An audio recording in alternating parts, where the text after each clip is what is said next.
to another wonderful time on State Television. It's time for The Faculty. My name is Francis Usugwe. Here on The Faculty, we have conversations, discussions, sometimes arguments about the state of things in the country, whether it's good or it's bad. Sadly, most of the times we come here bemoaning the situation of the country. Today's case is no different, as we have to look into something that has plagued the average Nigerian. Our mothers, even fathers too, will get to dispense cash to their wives at home. We're looking at the need to checkmate the soaring prices of goods and services. I've been using the plural, we, and not myself, because I'm just the anchor. In the house, I've got panelists here with me to do conversation that are eloquent and are indeed going to save the situation of the country. Ladies and gentlemen, I've got Meshach Oza. He is a social commentator, one who is very vast and so much passionate about the people and hateful against injustice. Good to have you. Thanks for having me. Good morning. The pleasure is mine. Good afternoon now. And also in the house is Sani Ogbedo, another man who is a social commentator and very vast too, sharing his thoughts without bias. It's good to have you. Now you heard the topic, and it's one that I noticed even before the program started. Your faces frowning a little bit because the way things are soaring in terms of price of goods and services is quite unbelievable. Now, just recently, we knew that the Naira gained against the dollar. And many people thought that every time you hit the market and you complain about why are your prices so high, the usual answer is the dollar, the dollar, the dollar. And now the Naira gained, yet the price of goods and services are still high. I wondered how to checkmate that. But straight to Meshach Oza, and we're going straight to the point. Despite that whole dollar brouhaha that we heard over the weekend, why are the prices of goods and services still high? Well, you wouldn't expect the prices to come down immediately. I mean, the economic indices that are reflective of the situation. We have that the dollar in the parallel market has gotten to between 1,100 and 1,200 to a dollar. Does not mean the prices are going to come down. I want us to be very reflective. That it's when you see, let's balance the narrative. When people have good stocks and the prices go up and you see the corresponding increase in prices, is to meet the cost of buying back those goods when the stock they have finishes. And that is why, but the only issue I have here is that there's an astronomical increase that is not relative to the rise in dollar, and that is where the issue is. And you find out that for every businessman, there's a knowledge that they know when the dollar is going up. But when the dollar is coming down, they pretend or seem not to have the knowledge. They pretend to, dollar going to come down, which is cumbersome. And most of this time, these goods that are stocked, they are bought at very low prices, not tantamount. The market forces can determine prices, but the role of middlemen is a major mitigating factor. Middlemen are the people that say, okay, let's stop the supply of these goods because dollar is like there's a soaring increase in dollar. Let's watch for the 5 days and come with an end. How can you tell me I'll buy a carton of super pack for 18,000? That is astronomical. Super pack noodles. Noodles.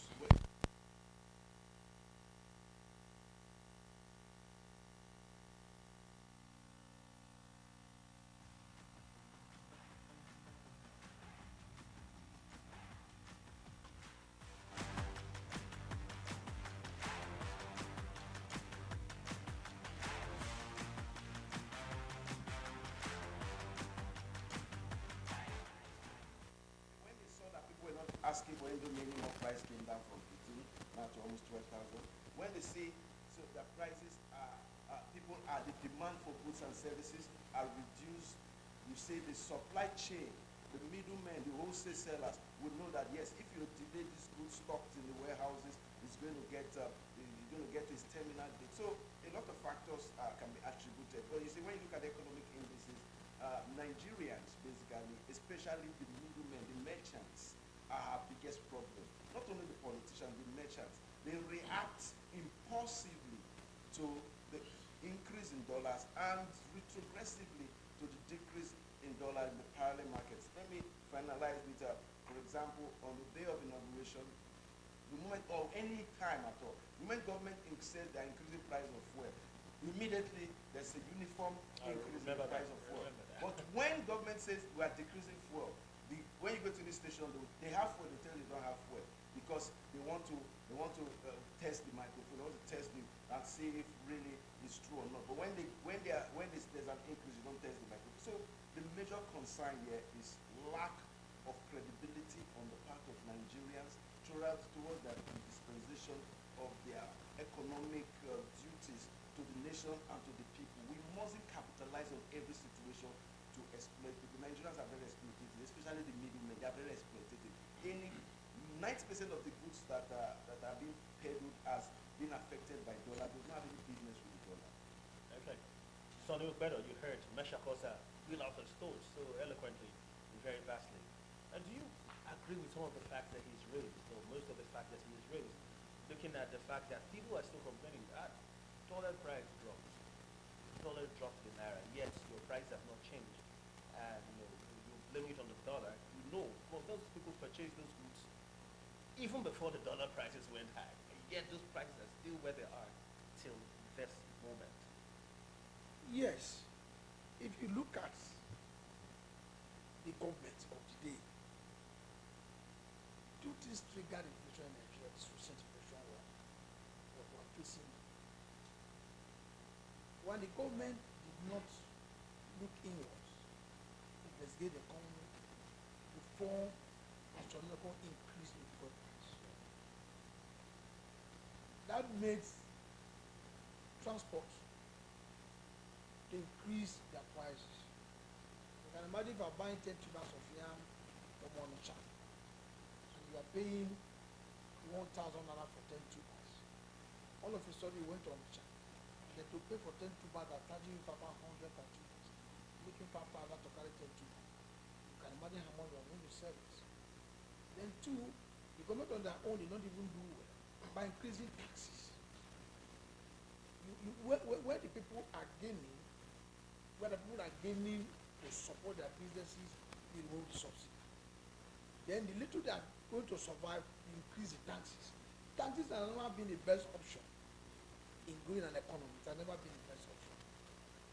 Reason is that if you are paying 100,000 to 10 people, the taxes from 10 people cannot be more than 10,000, which about 1 person's salary is coming back at tax. So taxes have never been the best option. Now, fuel price has increased. You have removed the subsidy. The people are now left and loose. You even increase the taxes. And now you are now having production of goods has fallen. Most companies are folding up because they cannot buy petroleum product to run their diesel. So this is a country, we said it here time without number. This is a country that collect taxes when they didn't sow this nation. Because you open a hairdressing salon, government will not give you loan. You collect loan from the bank, 35% increase, the highest in the world. Then you rent your shop, you buy your generator, you buy your fuel, and then government collect taxes and raise the taxes for you. What do you expect the charges of that poor hairdresser salon player? What are they going to charge? Then we're coming to food now. With all apology, I think Nigerians are wicked to themselves. We don't want the economy to grow. How can somebody tell me that the price of yam you brought out from your farm? Let me use that as for example, we don't use fertilizer here much. Even when this fertilizer, the sole importer of fertilizer in Nigeria is the federal government. And there's only they subsidize it. The price of fertilizer has never gone high. So why? Even to sweep your compound now, go and call a laborer to sweep it. It will tell you 10,000. Mere sweeping, not cutting of the grasses. So the question I'm asking is that many things are the causes of this. One, in 1973, we were running on price control. Until Nigeria changed to price system. You can't return price control now. We have outgrown that stage. But the issue is that Are we holistic in the way we put our charges on commodities and goods and services in this country? The answer is no. We're not holistic, we're wicked. Because nobody can tell me that a tuber of yam, you are going to sell it at 4,000, telling somebody it is dollar.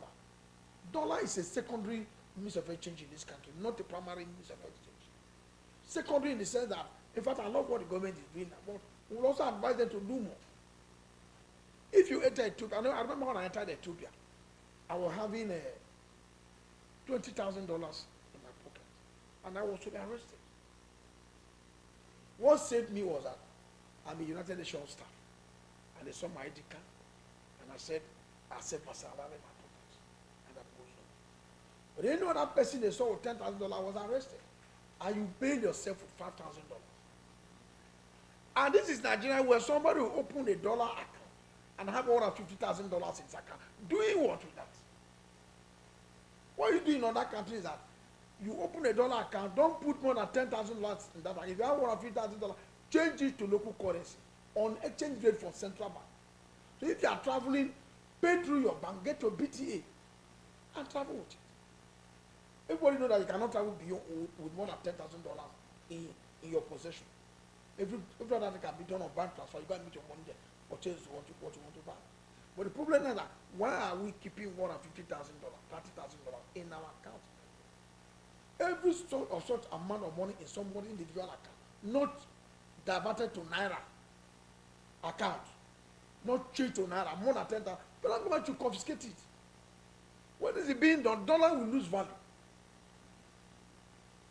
But you should go that we use our Naira to chase dollar, making dollar to appreciate, and in turn get the dollar and hold it. What are you doing with the one? Nobody goes to the market in Obogonogo or Benin or buy market in Benin or main market in China with dollar. We don't purchase things with dollar. So why should dollar now be the market decider in Nigeria? That is wrong. So what we should do is that every other currency, no individual should have, there should be a policy. No individual should have beyond $10,000 in his account. And then we know we have started. If I do a business and you pay me in dollar about $300,000, good. I change, give 10,000, change that one to Naira. But it will help because you made a very sensitive narrative here. No individual should have more than $10,000 in his account. What about the political elite? That's our biggest problem. You see them looting $1 million, have been seen for hundreds of thousands of dollars. How can the secret agents be able to annex such? Because I'm learning so much from what you just said about your travel to Ethiopia, how you were able to defend yourself and all that. No, the issue is even the political elites. If we want to help this country, the law should take its course. Yes. This is DBS. No staff should come to work after 8 o'clock. You come, security will drop you at the gate. The money that the House of National Assembly is getting, the state governments are getting, and so on, is from the central bank. It's simple. Don't release dollar to National Assembly. Or no account, let the person is traveling. Let him process through his commercial bank to you that is going to travel. Give me his BTA that is qualified to go. But to have it in your own account, in your own house, because everything is not circulating for central bank, how will it enter individual hands? And for every dollar you spend, you are going out of the country without your BTA, you account for how you get that. That's another one. Then secondly too, we should be holistic that the last time we said it, that there are some businesses in Lagos, schools in Lagos that charge in dollar. Even restaurants. But recently Yes. we had an EFC said that going to probably they listen to DBS, they go help them. Perhaps. Yeah, perhaps. But you should not do business in dollar here. If you're a company that come here, may God bless Obasanjo. Obasanjo came in as a military president and said, any multinational not headed by Nigeria should close up. And then they now have Nigerian directors. And when he came in as a civilian president, he said, Nigeria will no longer pay you for your contract in dollar, in our oil. We will pay you in Naira. Charge us in Naira, we pay our currency. And it was operational. All of a sudden, the thing changed at Buhari's time. So when we checkmate the use of dollar is for specific reasons. If you want to stock your value, you are going abroad to do business. You need to dollar. We all went against 5,000 naira note here, that people will steal from it. But instead of stealing from dollar, we dollar now. 5,000 dollar note now, if it is there, it will be so bulky to carry. But one, you can imagine $100, just a piece, give almost 100 something thousand. So we should have to make sure that salaries of these people are paid. In fact, our budget should be based on naira, not in dollar. That is exactly what we have to do. The government also, our borrowing system. What are we borrowing for? What are we borrowing for? These third world countries, these advanced countries will borrow you $100,000 or $1 billion. Then they know you are going to squander it.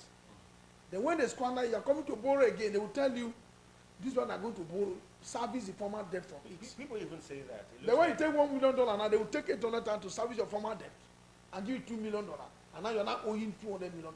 There's a saying that people have the belief that, international monetary funds are deliberately borrowing irresponsible leaders these funds to continue making Nigeria. See, I want to tell you one thing.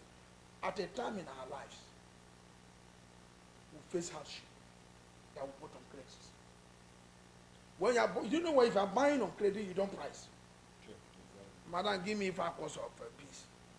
Put 5 pounds of rice. Put Maggi like 10. Any price they fix on it, so far you have something to go and put on your table to eat. You won't price. By the time you are coming to pay, they will not tell you how much did I owe. You say you are owing $2,000. Say, but madam, but what? You won't even have the gut to say it. But you say, because I gave you when you were home, now you have money, you want to now tell me. Is it now your price? So when we are going for this loan, they wouldn't bother to read on the loan conditions. They just sign to collect it. At the end of the day, go to the owner.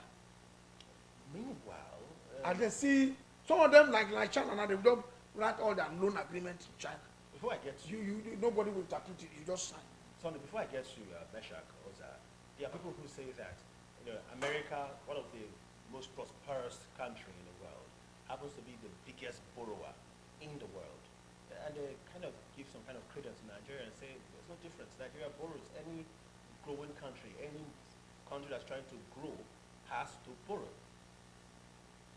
Is it wrong that Nigeria is borrowing money just like a well-developed country like America? Let me tell you one thing. Every road in America, in advanced country, is restructured every 10 years. If they don't have money, instead of them to witness pothole and experience accidents and loss of lives, they borrow to repair that. Here, even colonial roads were still passing them. Colonial, when I was not born. Are you see? So if you borrow to produce goods and services, to service them, and people are seeing it, and it is working, no problem. We borrow to share. We borrow to pay salaries. So the man that you are borrowing money to pay salary, is it not generating revenue? That's exactly what we're talking about. Let me use DBS for example now. Delta State government has created DBS. You leave DBS with one hand, you are holding it with one rope. Release DBS. Give them chance. Give them whatever they need to work. And see whether they cannot pay their own salaries themselves. They will. Put DBS on DSTV. Put it on StarTime. Put it on GoTV. Let it go viral. And see whether advance will not be coming from US to this place.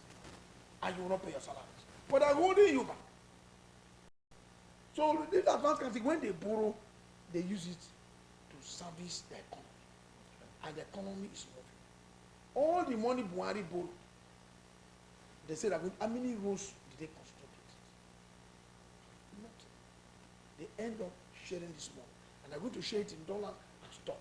Now $1 went down. So the issue is that if you borrow, like in your home now, if you want to go and borrow money, I tell your wife why you want to borrow. Either to add to her business, your transport vehicle, to service it, put it in order, then to get laborers for your farms, then your roof that's leaking, to fix it up, because rains are coming. there must be reasons why you are going to borrow. Nigerians are borrowing for parties. We don't go to parties with it and then share the money. They are not doing anything with it. Meshach, it's your time. You've heard him talk, bemoan the whole situation of borrowing. I want to know how these debts add up to the situation we are bemoaning or we are crying over. That's the soaring price of goods and services. How does borrowing affect these goods and services in Nigeria and the prices have skyrocketed over time? Yes, I would like to reference to two things that you said that basically that I find very, very intriguing, and which is a statement of fact. Our donor nations, our lender nations, that you asked the question that America does borrow. Yes, America borrows, but they borrow for productivity. We borrow to loot. That is the difference. Now the Chinese government or the donor, the lender nations, they know that we lack accountability as a nation. They know that we are not borrowing for production purposes. And they know that yes, after borrowing, in the next couple of months, in the next couple of years, we are coming back again. That's why they give strangulating, stringent measures are tied to follow-up lending, follow-up borrowing, to subsequent borrowing. So that is the situation we have found ourselves right now. So there's no basis for relating or comparison between the way that America is borrowing and Nigeria is borrowing. Now, how does borrowing affect the cost of price? We are not a producing nation. We no longer produce. If we were borrowing for production, we were borrowing like in the 60s, in the 50s, 60s and 70s, when, of course, we had the oil boom, but the government was still borrowing money from the World Bank to assist in cash crop production. You see, that was why at that time there was a balance. There was an equilibrium between the dollar and the naira, even the pounds. There was a period the naira was stronger than the dollar. The naira was 1.1, dollar was over 1.2. Those were as a result of the fact that we were exporting cash crops. I know a lot of this generation doesn't even, all we know now is food crop. A lot of generation do not even know cash crops. Cash crops were export crops that were produced locally that helped improve the economy because of production. And in the 6 geopolitical zones had their own unique cash crops. In the northwest and north central, northwest, they had the pyramids of Kanu. You had cotton, the whole of the north, sorghum, you have millets. These were exported out of the country. And you had cotton especially, and that was the reason. Now, the production of agricultural produce helps in creation of jobs. That was why you had the textile mills. That's why Kaduna is the base of textile. Northwest basically is the base of the Kaduna at Katsina, the epicenter of textile and manufacturing companies in Nigeria. Then in the southwest, you had the cocoa, you had cashew. In the southwest, we're exporting this. In the south side, you had palm oil, you had rubber, you had other sources. You had so many palm produce, so many rubber. That's why Michelin was able to come to Nigeria. We're producing tires locally. So how are you expecting them to be inflation? In the north, in the southeast, you had cocoa. You had cashew. You had yams. You had yams. In the north central, you had yams. You had you had a lot of sorghum. You had, in the north central equally, you had a lot of Irish potatoes. These were exported. You had a lot of vegetables that were exported. So how can that kind of economy not fight inflation? You see, but what we do now is government after government keeps on borrowing without recourse to production. We borrow to service debts that our predecessors have borrowed down. We borrow to take cases to court. We borrow to service non-profitable endeavors. We borrow to pay for political tourism and medical tourism. And you see, the truth is, these nations will keep giving you because they are benefiting from the excesses of your corruption.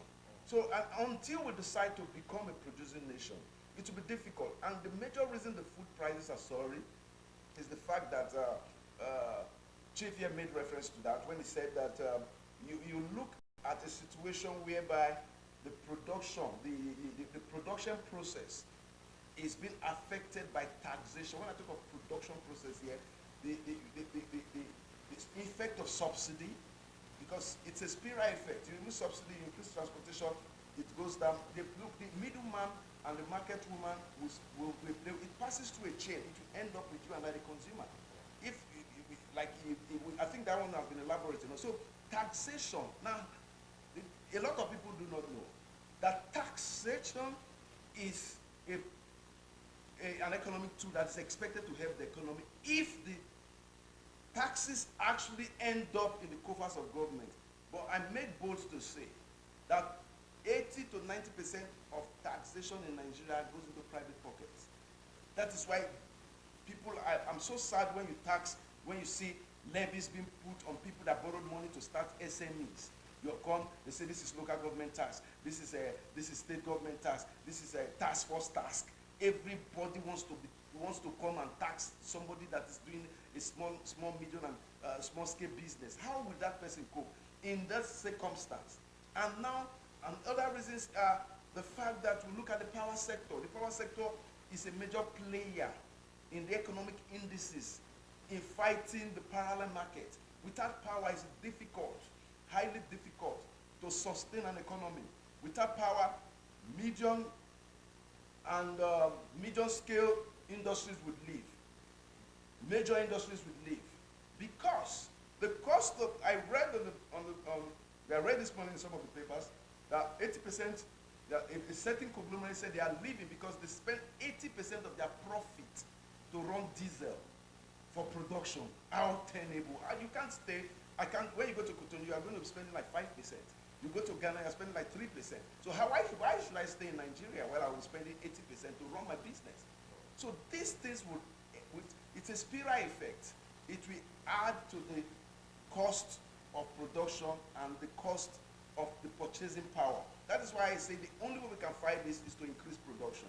And production summarily cannot be increased in a situation that we are right now.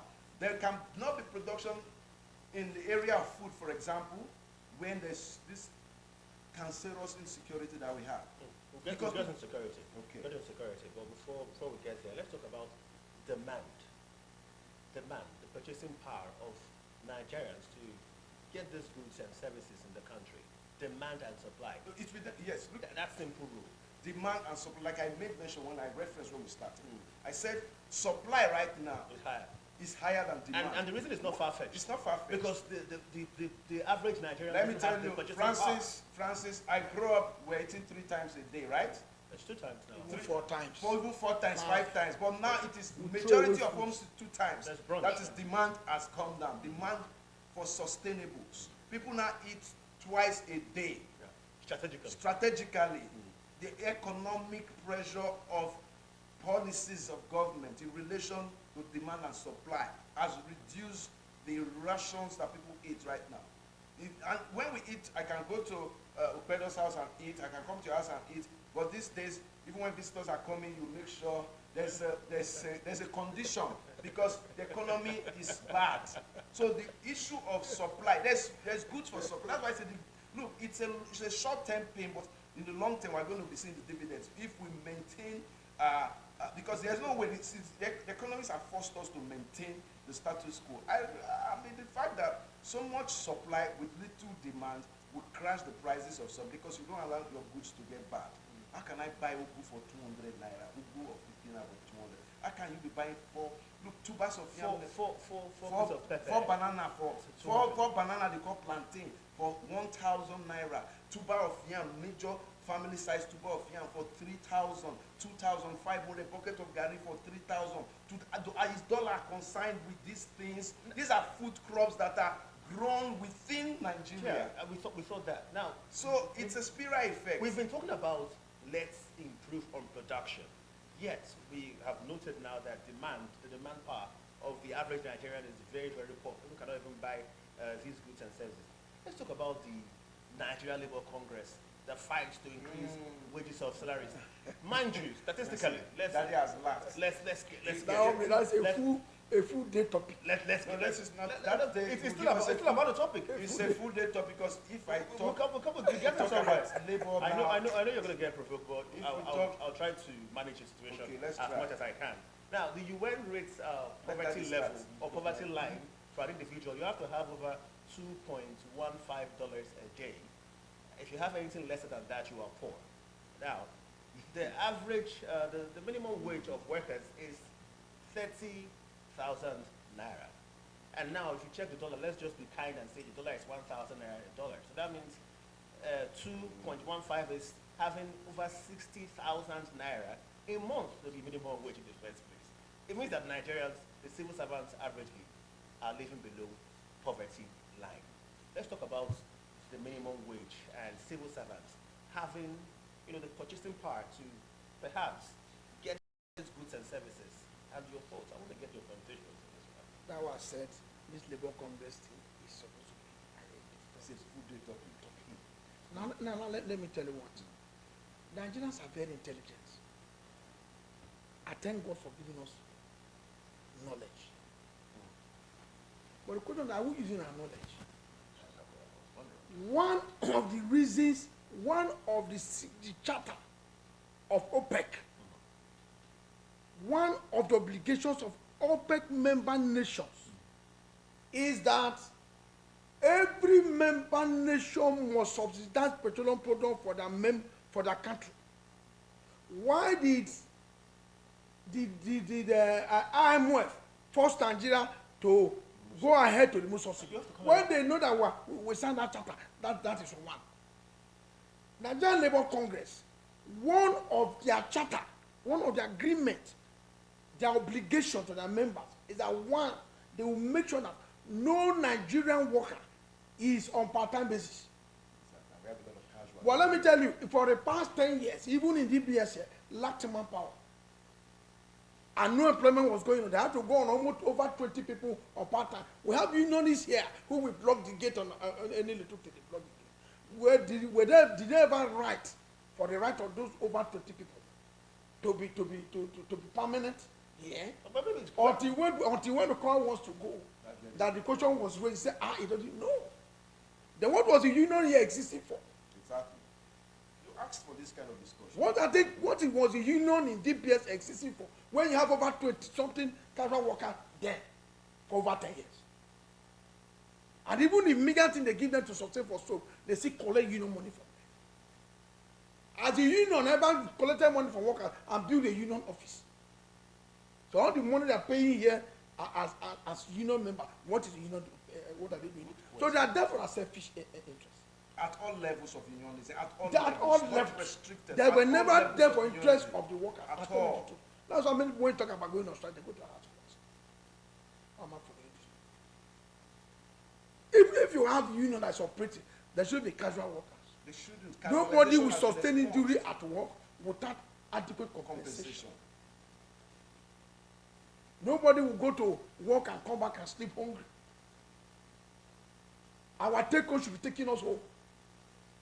But what do we see? Because they have the union due monthly collected from the source and deposited in their own account, and they share, join their own salary, that feeding fat they don't care about. Besides executive Go ahead, patronage, Masha. yes, besides executive patronage With them. from the political leaders. Yes. That is where there's so much compromise in unionism.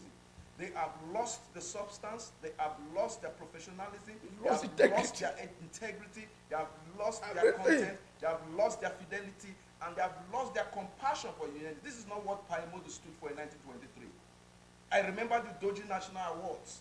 The Doji Awards was fought for when they downed tools that unless the rail workers were recognized, if the casualization was expunged entirely, and we allowed it to happen in all strata of government and governance. Today, 90% of unionists are in unionism because of their political ambition, not because of they want to fight for the as right a of the ladder worker. to get to. Yes, it's a ladder. It has been a ladder for most of them to get to where, you see, look at all the people that have fought as unionists. Look at Oshomole, look at even Keyamu. Look at those of them that have been, they are fighting not for the people. Even the even in president. Delta State. It happens everywhere, even in your charter, your different offices. So the truth be said, if we are fighting for the true essence, look at all the shenanigans that the labor leaders have put themselves under. You ask people to go on strike for 3 days, warning strike for 3 days. You have a negotiation with government in the evening. You now come out, people have traveled premised on your assumption that it is going to be 3 days warning strike. Warning strike. Warning strike. However you look at it, you have said 3 days. People have negotiated, people have gone to their farms in their villages to do harvest or to toil the soil. People have traveled to meet other obligations, only for you to go into a closed-door meeting with government, then you come back by 9 o'clock and said you have suspended the warning strike because government said they are going to look into it. Tell us what you So discovered. in What other transpired? words, you're not we don't confident trust that they them. can We don't. There's no make this confidence. price. They will fail the Listen, they are workers. failed workers. How can you tell me that we're faced with this spiral and galloping inflation at this time, at such a time, the rising cost of prices and food, and labor has said nothing? You are waiting for the May 1st. Tinubu will shock people on the 1st of May, and labor will not do anything. Okay. They are waiting for May 1st. At times when labor talks, I laugh. You are coming to tell Nigerians Who is gonna go that the on? minimum wage, sir, that the minimum wage should be 605,000 naira. Are you It's laughable. How many states are paying the 30,000? When you talk Nigeria, like it said, Nigerians are very intelligent. So when you subjugate our intelligence and our content to mockery, it's annoying. All right. You see, I have little or no regard to our labor leaders because they have compromised on the ethics of what unionism stands for. Okay, now let's talk about insecurity. We've talked about the NLC, and it's clear that you're not confident. Both of our parents No, are not at all, confident. not at all, not at all. This is a vote of no confidence At all. labor At all unions. levels, all unions at all levels. Okay, let's move to insecurity affecting the price of goods and services. As far as food is concerned, most farmers cannot go to farm in Nigeria. We have a few minutes left to be done with the program. Let's talk about that so they'll better. Farmers don't farm anymore because they're afraid they might get apprehended. Not in a place like that. Talk a place of Benue. I'll agree with you. Because if insecurity makes me not to go to farm, what are the empty plot behind Behind my house. that nobody's using it? The owner, Do you have a plot behind your house? Sir? many houses No, now. let's talk about you now because I'm talking about the Yes, council. I have, but somebody farm there. But I'm talking about other ones. You would have seen any empty plot not cultivated. They are fenced. Cemented. Everybody Yes. wants to be politician. Everybody wants to go into politics and make money in politics. Everybody want to white collar job. Everybody want to go and press his phone. And you look at all the hotels. Get Small money from children there. are eating Now, hotels now. the question is this is what our leaders have reduced us to. Nobody wants to face hard work. Is it a leadership problem or a social problem? It's a social problem because let me tell you one thing. Those days, I want to tell you now, you can't get a girlfriend. I don't need a girlfriend. No. It's referencing. Yes, I know, yes. just joking. If you are not married now, Yeah. you can't maintain a girlfriend. Why? Okay, even if you have a small scale business, you can't employ a secretary. You're going to pay a secretary 25,000 naira in a month. When a Yahoo boy politician will pick that girl to Dubai and give her $250,000 to go to Dubai and work. What's he going to work for? So no woman wants to get serious. You go to offices before, all the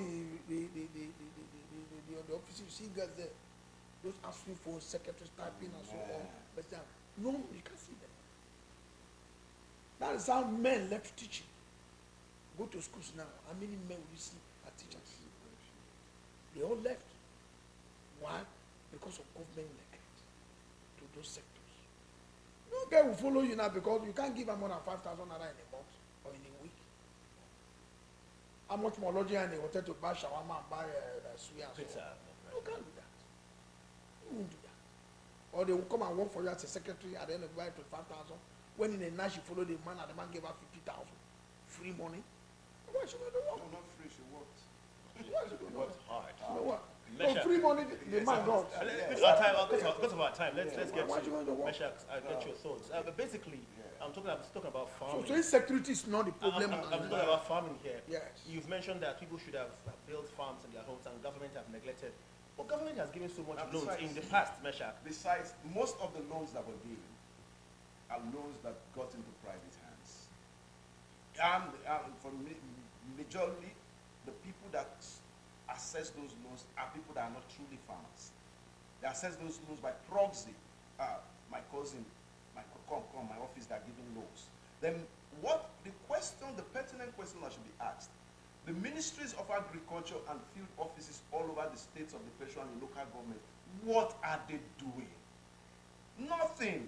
Ministry of Agriculture should, as a point of necessity, the six fertilizers, most of the fertilizers you see that government say they subsidize, that's supposed to be free, they get, and middlemen hijack this thing through outsourcing from ministry staff, and before you know it, they are selling it to the farmers. Fighting insecurity is the panacea for restoration of agriculture back, because there are people that are professional farmers, majorly the people from the north central and northern part of this country. But now they have been chased out of their enclave because of insecurity. Until we fight insecurity holistically, not politically, because politically it's looking very difficult. Let's all decide in unison that we must fight this insecurity. Let's fight insecurity, then there will be restoration of the agricultural sector. Thank you very much, Meshach Oza. Thank you so much, Tony Obedo. This has been a very passionate conversation. Sometimes I felt I was going to be eaten up right here. Wow. Because indeed, a hungry man is an angry man. I guess that's the point of the conversation. The need to checkmate the soaring prices of goods and services in Nigeria. All hands have got to be on deck. The government has got to work to ensure that the society and the environment is friendly for business to thrive, for farmers to farm, for workers to work, and for the law to take its course, for justice and discipline to be seen every parastater. And the people have got to wake up and stop being hypocrites, blaming the government alone when they can do what Buhari was trying to promise us in 2015. That change, and positive change, begins from you. That's how we run it up on the program, The Faculty. It has been a delight talking about this rise of food prices or goods prices in the country. We hope that things get better, and we hope that we are happy at the end of the day. I am Francis Ofulu saying goodbye from the faculty. See you tomorrow for a fresh edition. Goodbye and stay tuned for the News at 1.